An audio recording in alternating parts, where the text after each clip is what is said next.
Welcome to the Plagues Project. And plagues many angles. Now more than ever. Come learn with us. What I try to do is basically look at the ways in which plagues, in particular, in our case, COVID-19, which really does constitute a plague, introduces a series of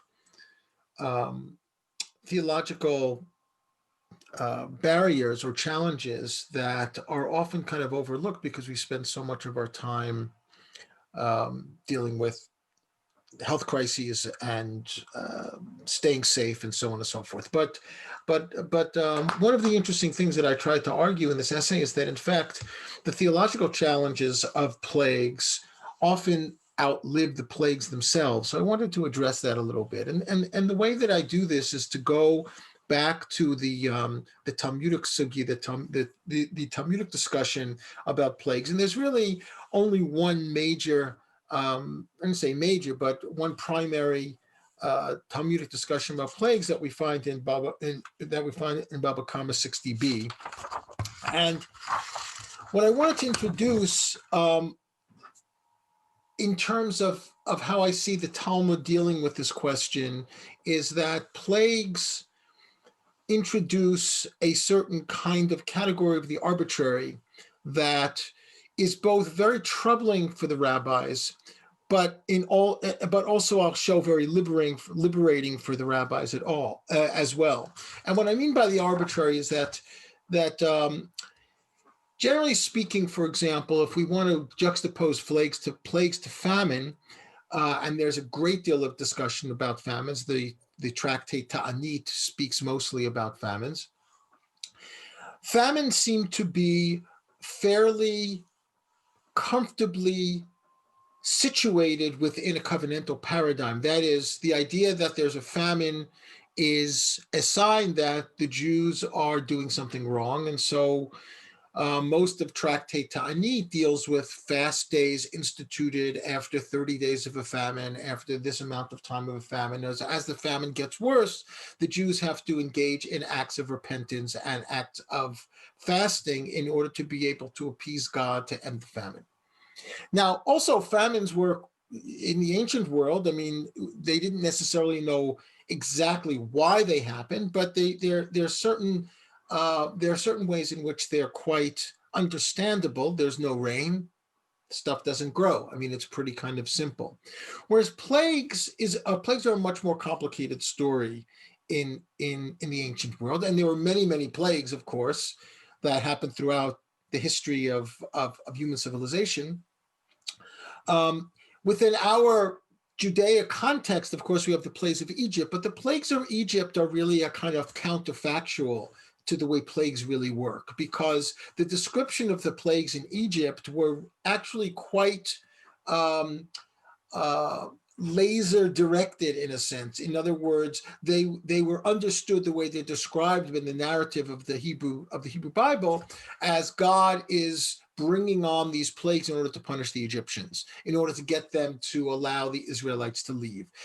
And the rabbis are quite daring in basically making the claim that, well, there were these plagues, but the Jews didn't experience them. No, there's a plague of darkness, but the Jews didn't experience darkness. Only the Egyptians did. Now, of course, we know in reality, plagues are not like that. They're indiscriminate. They're arbitrary. And I think that's precisely the issue. And curiously, when the Talmud talks about plagues in Baba Kama 60b, it never talks about plagues in the context of the Israelite sins or Jewish sins, that you did something wrong, you're not acting properly, you're bringing, you're committing an act of idolatry, and therefore I'm going to bring a plague upon you. The very notion of being a plague upon you is something that the Talmud seems to move away from. So the Talmudic pericope begins, this Tejas, if there's a plague in the city, gather your feet, limit the time you spend out of your house, as stated in the verse, and so on and so forth. I mean, it goes through a whole idea of that when plagues come, basically what the sages are saying, you have to do everything you can to avoid contagion, which of course is what we in our world are doing as well. They don't call to gather in the synagogues to pray. They don't call to stay in your house and recite psalms. They don't call to do penance. It's just simply, this is something that seems to be a natural arbitrary state that is out of control, and it's indiscriminate. It attacks the righteous, it attacks the wicked, it attacks Jews, it attacks Gentiles.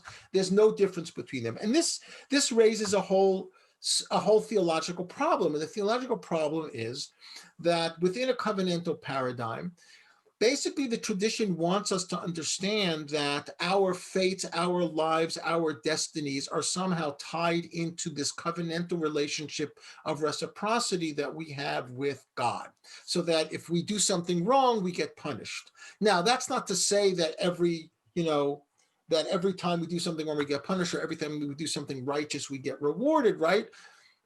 The Talmud itself says, Schar mitzvah b'hai olam leka, that there really isn't reward in this world for good deeds. But nonetheless, the notion is that somehow, even though we may not be aware of it, even though it may not be operative in a palpable sense, that in fact, there is a covenantal paradigm that works. And the way for Israel, the way for the Jews to be able to better themselves, the way for the Jews to be able to avoid danger is to act in the proper manner.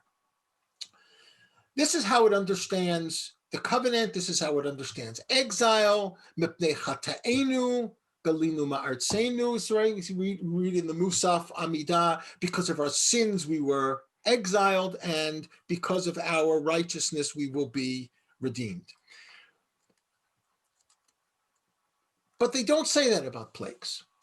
In fact, all they tell us about plagues is how to avoid contagion.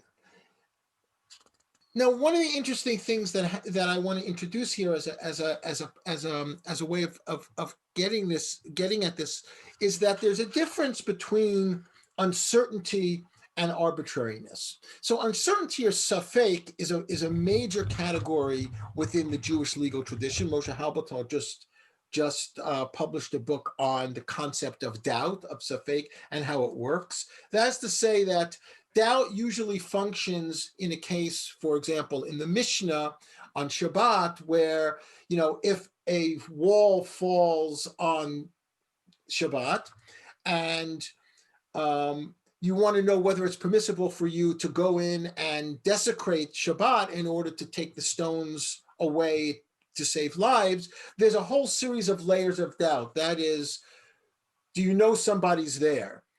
If you know somebody's there, do you know that they can be saved? If you know somebody's there and they can be saved, is that person a Jew or a non-Jew? So there's a whole series of layers of doubt to say whether I can desecrate the Sabbath to fulfill the obligation of pikuach nefesh, of saving a life. That's very different, I think, than something being arbitrary. Something being arbitrary doesn't really have any roots in the halachic tradition, because arbitrariness challenges the entire covenantal system. So in a way, the plague becomes the great challenge of how do Jews deal with the question of the arbitrary. Because if we say that a plague comes upon the world because of Jewish sins, that raises a whole series of issues. On the one hand, it makes sense, and therefore we can behave and act in order to alleviate the plague. But on the other hand, the fact that it indiscriminately kills Jews and non-Jews, or affects Jews and non-Jews, makes it somewhat problematic, because then, of course, the non-Jew could say, oh, well, we're suffering because of this, of the sins of the Jews, and evoke all kinds of negative feelings and anti-Semitism, which of course we know historically happened through the Black Plague. It happened through various kinds of things. It happened through earthquakes, where in a sense, the non-Jewish community blamed the Jews for a variety of reasons. The problem on the other side is, if you say that plagues are arbitrary, in other words, it has nothing to do with what the Jews are doing, then what ends up happening is you are confronted with the question of saying, if this is arbitrary, then what are the limits of the arbitrary? Why don't we say other things are arbitrary? And if we say other things are arbitrary, why don't we say everything is arbitrary? So you have to be able to kind of, it enters into a very kind of problematic space where we have, for example, the quintessential expression of heresy in Talmudic literature is the case of Elisha ben Avuya or Acher. And one of the things that is indicative of Acher or Elisha ben Avuya's heresy is leit din v'leit dayan, right? There's no judge and there's no judgment. In a certain sense, the quintessence of heresy, as the rabbis understand it, is maximizing arbitrariness, that everything is arbitrary.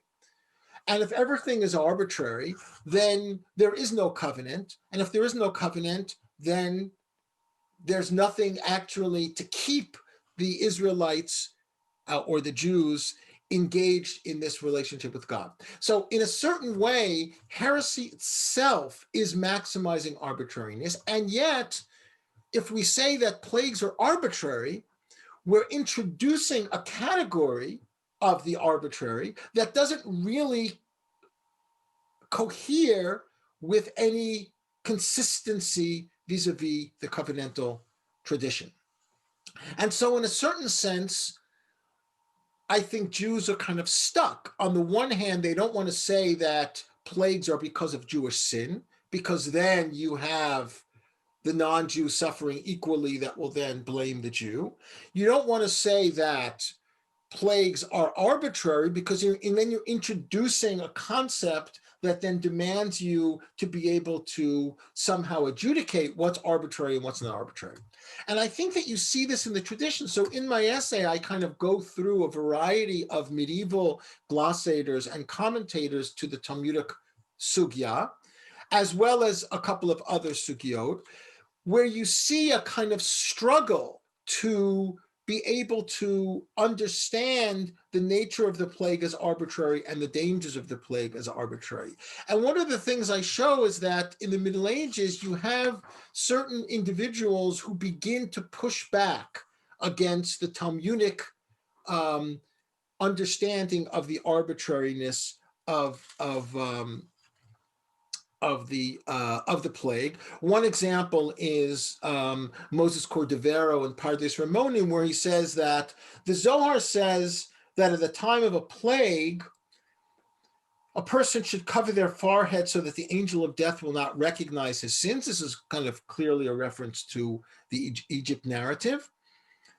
Hence, the rabbis teach us anyone who drinks wine and eats meat on Erev Tisha B'Av, his sins will be engraved in his bones. It's making another point about the way in which sins are somehow become embodied. But I think the interesting thing about Cordovero's comment here is he wants to basically look at plagues as a result of, or the contagion of a plague as the result of sin, which is something that the Talmud doesn't address at all. And in other cases, you even go further to say, if there's a plague, you should recite Psalms, or if there's a plague, you should engage in acts of penance. In other words, it's trying to push the plague into a covenantal paradigm. And in doing so, it's trying to minimize the arbitrariness of the plague, because I think that these interpreters understood the danger of looking at a plague as being arbitrary.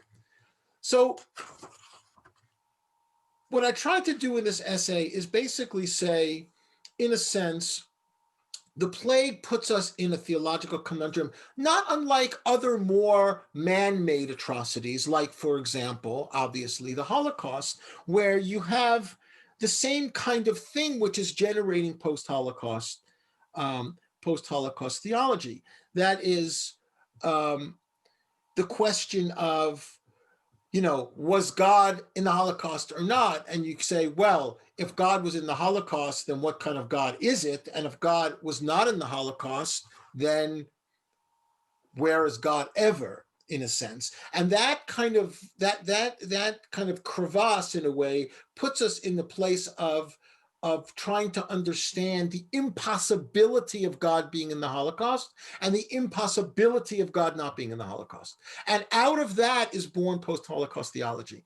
Now, obviously, the man-made atrocity of the Holocaust was was was the trauma that the Jews are still kind of living in. Plagues less so, because plagues come and go, and they don't have the same kind of intensity, because you don't have the actual, physical murder of human beings. But nonetheless, I think plagues introduce a theological challenge that is not categorically different from the Holocaust. So, our hope, of course, is that the plague will end and pass, and we'll be able to return to our normal lives. And many people have suffered, and many people have died, and there's nothing that one can do about that. But I also think that it is an opportunity for us who are living in this time to think about the theological implications of what plagues actually mean.